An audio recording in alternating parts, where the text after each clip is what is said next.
Hey, I just want to take a few minutes. A few of us have been reading the book of Joshua, and there's been a lot of questions about the killing ordered by God of wiping out entire cities, basically killing everybody, men, women, children, animals, even to some degree.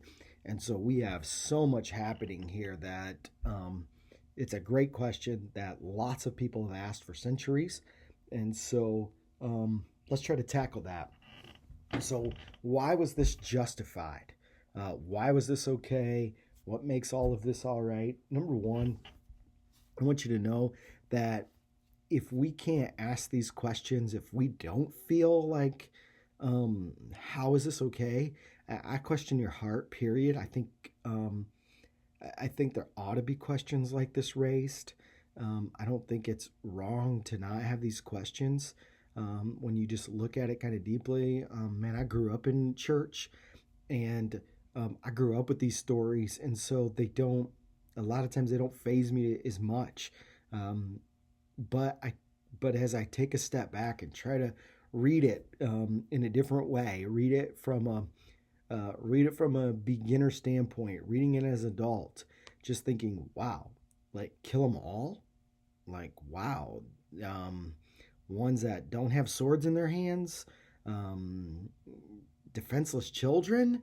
Like, I get it. It can be pretty tough. So let's try to answer the questions a little bit at a time. We'll try to move through it, not keep this real slow.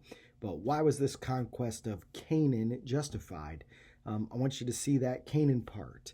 There was this very specific area that they were to take on, and we'll show how God, a little bit later here, refused to allow the nation of Israel to take other lands outside of this.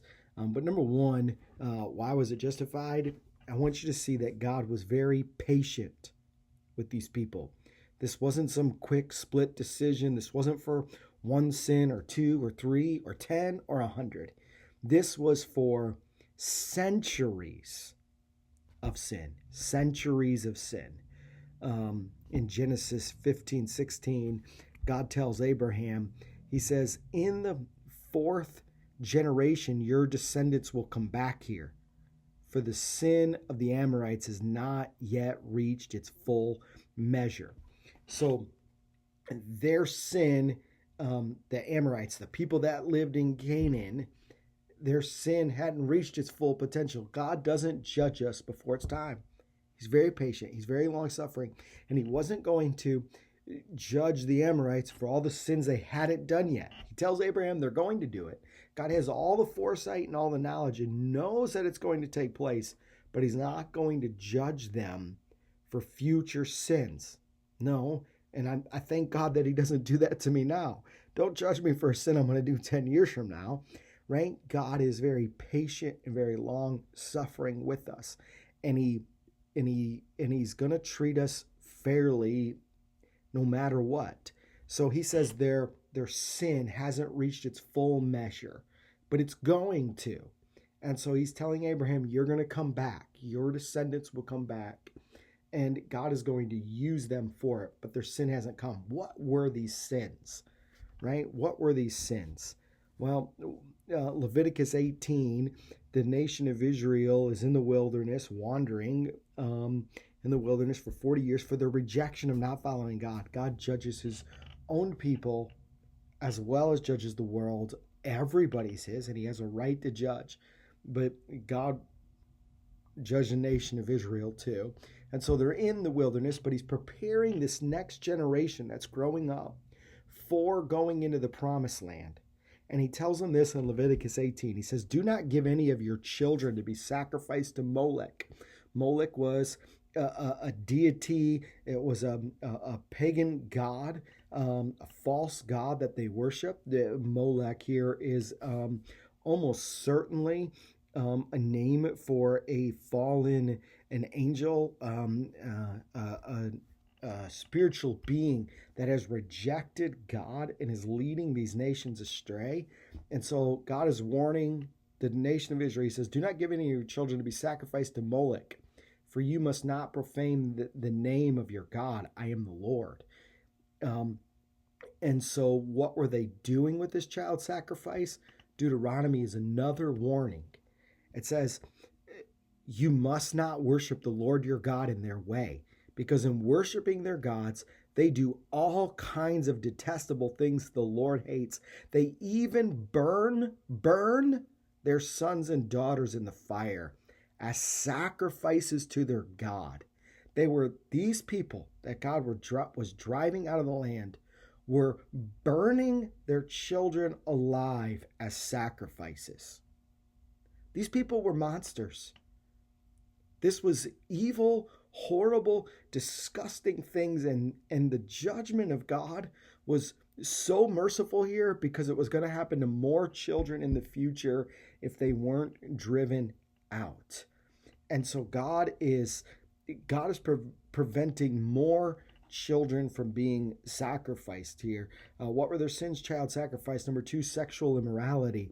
Leviticus 18 goes on to say, do not defile yourselves in any of these ways, because this is how the nations that I am going to drive out before you became defiled. Even the land was defiled, so I punished it for its sin, and the land vomited out its inhabitants. Man, it's just some crazy words right there, and it makes it seem like the land is so repulsed that it has the people in it that it doesn't want it. Does God have a deeper connection to his creation? I think so.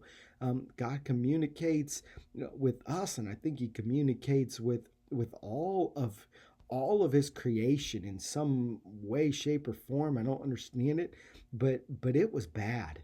And so they had child sacrifice, they had sexual immorality, and then they were involved in occult practices. Deuteronomy 18, 9 through 12, God's again preparing them to go into the land. He says, when you enter the land the Lord your God is giving you, do not learn to imitate the detestable ways of the nations there. Let no one be found among you who sacrifices their son or daughter in the fire, who practices divination or sorcery, interprets omens, engages in witchcraft, or casts spells, or who is a medium or a spiritist, or who consults the dead. Anyone who does these things is detestable to the Lord God. Because of these same detestable practices, the Lord your God will drive out those nations before you. So these people, they were involved in witchcraft. They're involved in these spells. They're involved in this sorcery. And these are all things that God hates: child sacrifice, sexual immorality, occult practices. So they're under the judgment of God for that. Number 2, this was not Israel's war. This was God's war, and Israel is the instrument in God's hands. These wars, many scholars would call them harem wars. Harem, H-E-R-E-M, is a Hebrew term, and it means wars devoted to the Lord. These are fought under God's direction.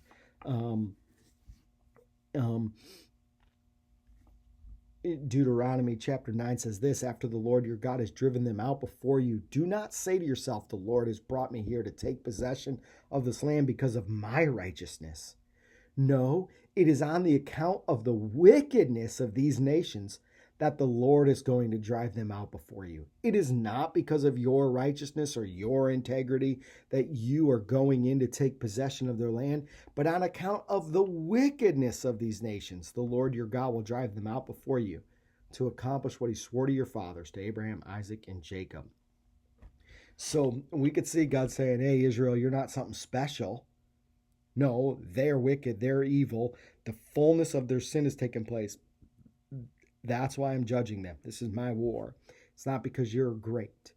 And then Israel wasn't allowed to conquer lands outside of God's plan. God wasn't just for killing people. It was for judgment upon wicked, long-time wickedness, centuries of it. Deuteronomy chapter 2 lets us know this. He gives this to Moses. He says, give the people these orders. You are about to pass through the territory of your relatives, the descendants of Esau, who live in Seir. They will be afraid of you, But be very careful. Do not provoke them to war, for I will not give you any of their land, not even enough to put your foot on. I have given Esau the hill country of Seir as his own. God says you can walk through it, but that isn't your land. I won't give you 1 foot of it. None of it. It's all for Esau and for his descendants. It's not for you. I have land for you. You will be an instrument in my hands of judgment, but don't touch it. So God had a plan for his people, and God's not interested in judging people like he judged those nations unless they've earned or unless the wages have caught up to them for their deeds. But then I think there's another reason here that God's doing this, and it's for protection. Protection. What's God protecting? He's protecting Israel from being consumed by the sin of those nations around them. The thing is God told them, you got to drive them out or it's going to plague you. And they didn't end up driving out all these nations. They did end up killing them all. They're still in play, and Israel does become polluted by the people they didn't drive out, and so they end up sacrificing their own children in the fires. They end up partaking in their own sexual immorality, and they end up worshiping in occultic ways, and God has to judge the nation of Israel in very much the similar ways that he judges these nations, because they've participated in the same way. And so by God ending these people, he's trying to protect future people from these sins, which are only going to increase and only become more violent and more evil. And so God's judgment here is to protect people who are not participating in that from it coming their way. He doesn't want this to take place. And then some people would say this, other people wouldn't. But some people believe, some Bible teachers would believe that God was being merciful to the children of these people. You say merciful, they killed them. Yeah, I resonate with what you're saying. I feel that. But some Bible scholars would say that children who die go to be with the Lord. Instead of letting them grow up in this horrible pagan culture, God is being merciful by ending it now, and they get to go be with the Lord. I understand that could be a hard pill to swallow, but I wanted to present that angle because it's what many Bible scholars teach. And to me, there could be some validity to that argument. It's a tough one. Then lastly, I think I want you to see here that there's maybe a giant connection here. What's a giant connection? Well, this giant connection stems back to Genesis chapter 6, and this is probably a video for another day, another time. But Genesis 6 teaches us that the sons of God came in unto the daughters of men, and they bore giants to them, mighty men of renown. Many versions of the Bible would use the word Nephilim. This is the offspring of the sons of God and the daughters of men. So the question is who are the sons of God, right? And this would be a video for another time. There are two main trains of thought. I think only one truly works. And the one that I think truly works is that the sons of God are fallen angels. They're called sons of God in the book of Job and in other places in the Old Testament. And these are these spiritual beings who have rebelled against God, like Satan. And they have come down, and it seems here that they have mated with human women. This is producing the giants like Jericho. And then we see other cities here that are mentioned. One specific one caught my attention in Joshua 11, and that's the city of Gath. When I read the city of Gath as one of the conquests, it seems that they didn't kill them all.